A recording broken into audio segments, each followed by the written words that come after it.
हाँ पुत्र, क्या कहा था तुमने? इस लो स्तंभ में तेरा विष्णु है। यदि इस लो स्तंभ में तेरा विष्णु है तो जा गले लग इसके, जा।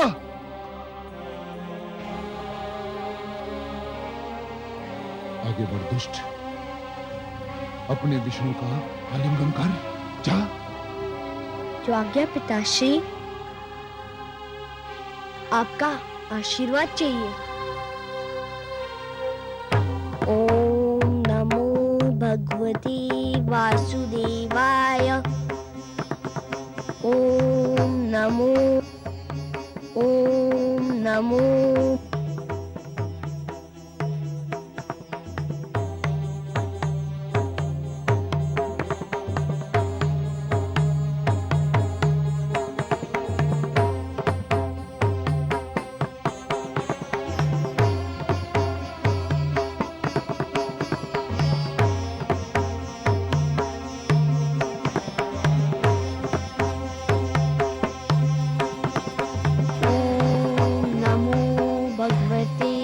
वासुदेवाय।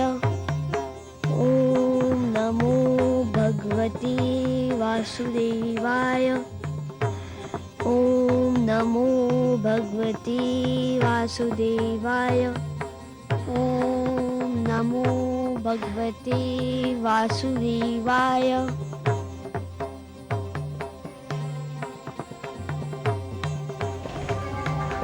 मैं अपने विष्णु के गले लग गया पिताश्री। धूर्त कपटी, अवश्य तेरे पास मायावी शक्तियां हैं जिसकी सहायता से तूने इस लो स्तंभ को ठंडा कर दिया। सैनिकों, बांध दो इसे इसी खंबे से। आज मैं इसके प्राण लेकर ही दम लूंगा। बांध दो इसे।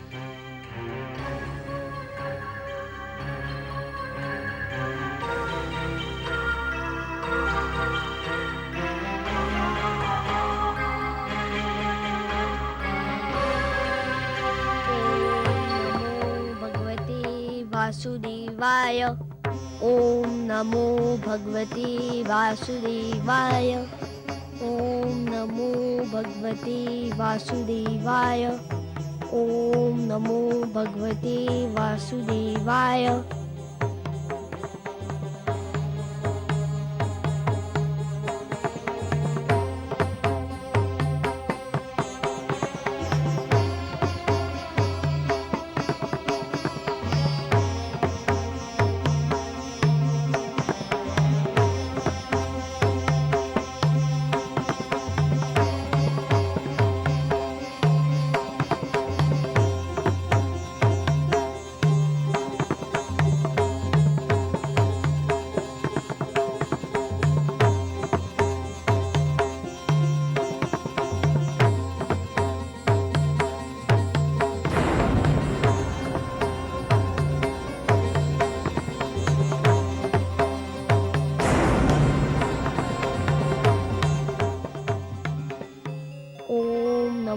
भगवते वासुदेवाय।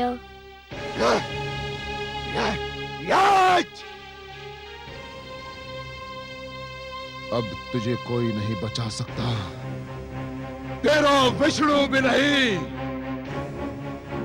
हाँ,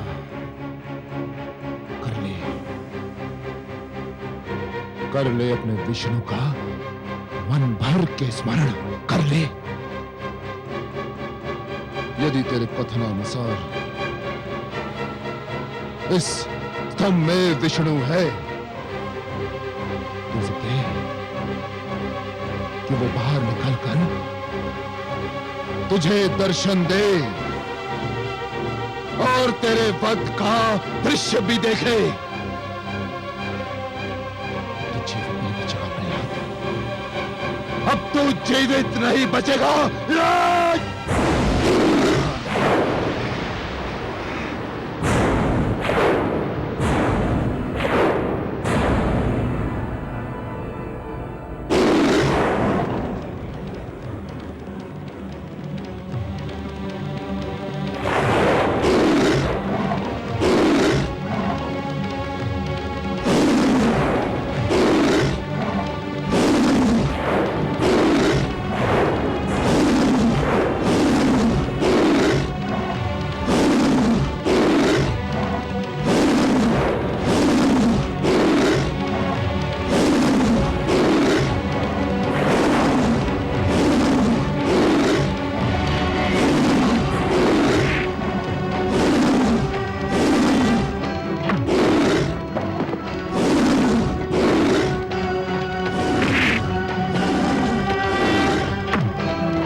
उतारो तू।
छोड़ दे मुझे, छोड़ दे।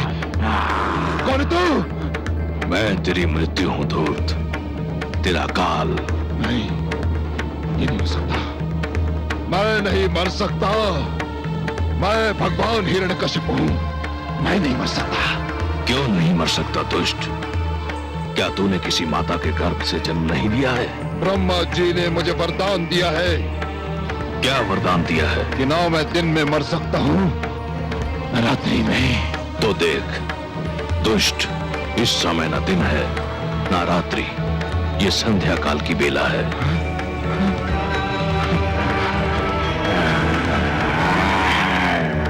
ना मैं घर के भीतर मर सकता हूं, न घर के बाहर। तू न घर के भीतर है न घर के बाहर, तू इस समय चौखट पर है।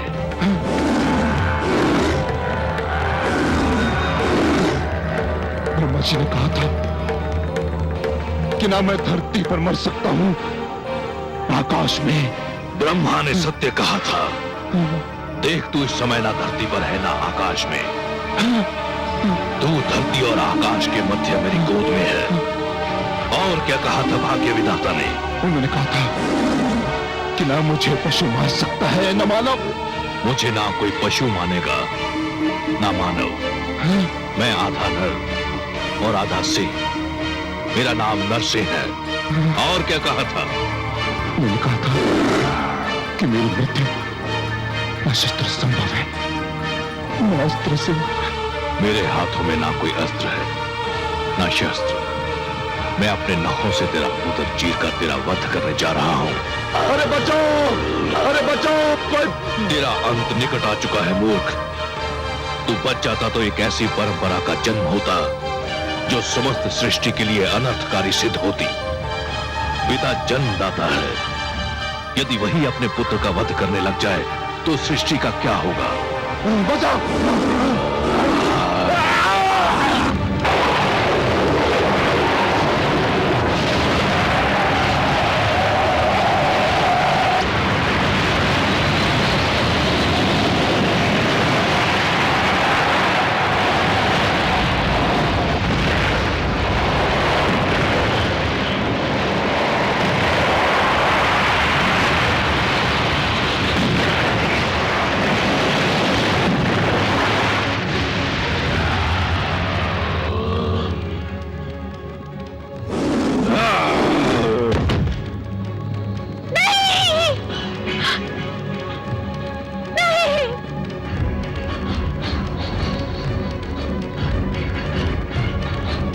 पापी, महापापी, अधर्मी, तूने मेरे भक्तों, संतों, महात्माओं और सत्य के पथ के पथिकों का जीवन संकट में डाल दिया था।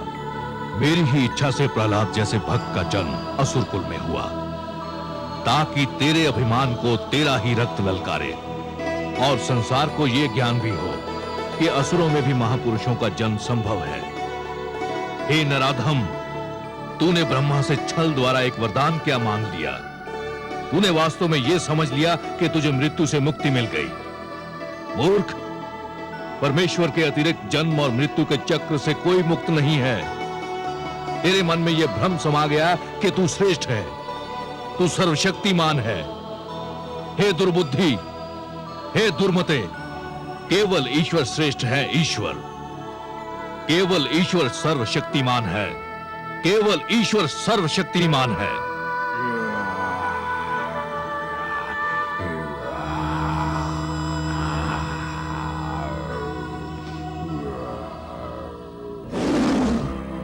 शांत हो जाइए हे विश्वेश्वर, शांत हो जाइए। नहीं, आज संसार को यह ज्ञात हो जाना चाहिए कि परमेश्वर की शक्ति को ललकारने वालों का क्या परिणाम होता है।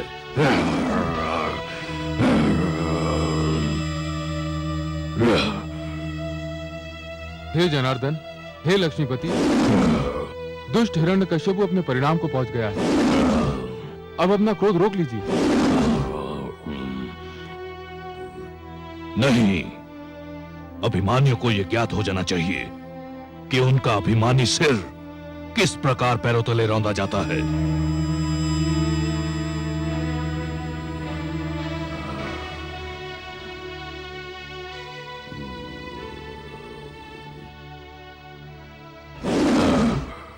हे वासुदेव, आपने न्याय कर दिया है।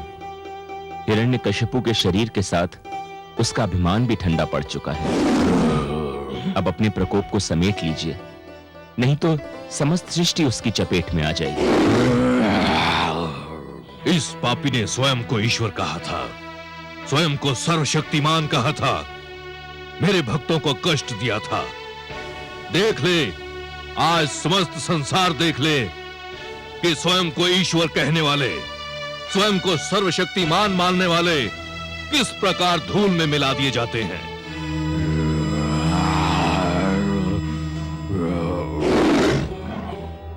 हे दया निधान, हे कृपा सागर, हे करुणा सिंधु, मैं जानती हूँ जब मानवता पे कोई संकट आता है, जब कोई आपके भक्तों को सताता है, तब आपके मन में क्रोध का ज्वार उमड़ता है। परंतु हे सर्वेश्वर, आपके भक्तों के शत्रु को आपने अपने हाथों से मारा है। अब तो आप शांत हो जाइए। कैसे शांत हो जाऊं? अधर्म को कैसे सहन कर लूं? अधर्म मेरे समक्ष मृत पड़ा है और अधर्म को तो मैं मृतक रूप में भी नहीं दे सकता।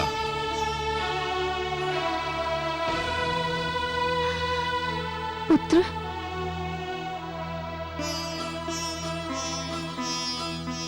पुत्र, इनके क्रोध का कारण है तुम्हारा कष्ट। केवल तुम ही इनके क्रोध को शांत करा सकते हो। यदि इनका क्रोध शांत नहीं हुआ तो प्रलय आ जाएगी, सारी सृष्टि संकट में पड़ जाएगी। आओ पुत्र। ओम नमो भगवते वासुदेवाय।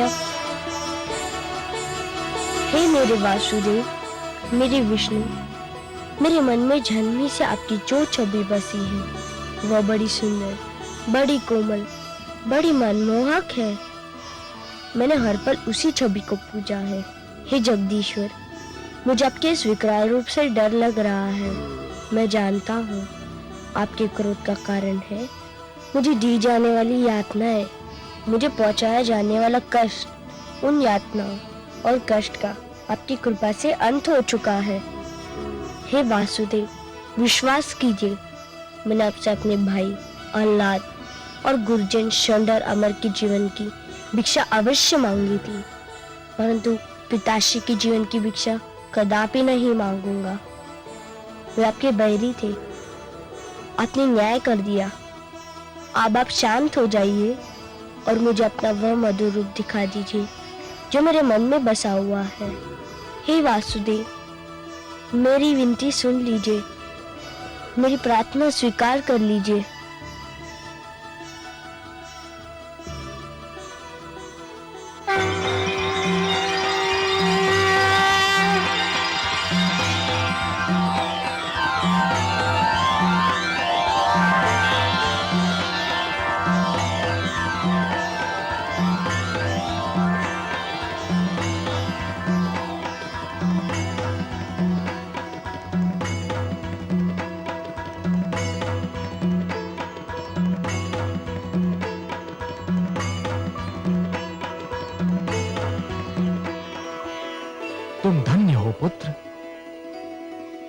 तुम धन्य हो। तुमने असुरों के बीच भक्ति की सुगंध फैलाई। तुमने दानवता के अंधकार में सत्य का दीप जलाया। तुमने असभ्यता की इस कीचड़ में सभ्यता का कमल खिलाया। तुमने इतनी छोटी आयु में मेरी राह में इतने सारे कष्ट सहे, परंतु अपने धैर्य का साथ नहीं छोड़ा। तुमने सबको यह दिखा दिया कि एक गुरु कैसा हो, शिष्य कैसा हो, शिक्षा कैसी हो।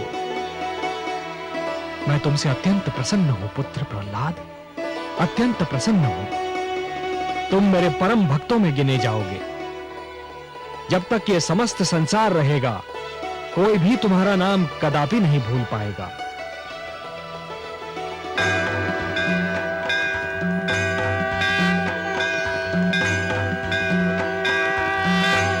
परित्राणाय साधूनां विनाशाय च दुष्कृतां धर्म संस्थापनार्थाय संभवामि युगे युगे। जब जब धर्म पर संकट आएगा महादेवी, और ये दुष्ट जन महात्माओं को कष्ट पहुंचाएंगे, तब तब धर्म की रक्षा करने में आऊंगा, धरती और मानवता की रक्षा करने में आऊंगा और हर युग में आता रहूंगा। होना ही था एक दिन अभिमानी का नाश, अंधियारा हारा सदा, जीता सदा प्रकाश। अहंकार जब कर गया अपनी सीमा पार, भक्तों के हित में किया दुष्टों का संहार, दुष्टों का संहार।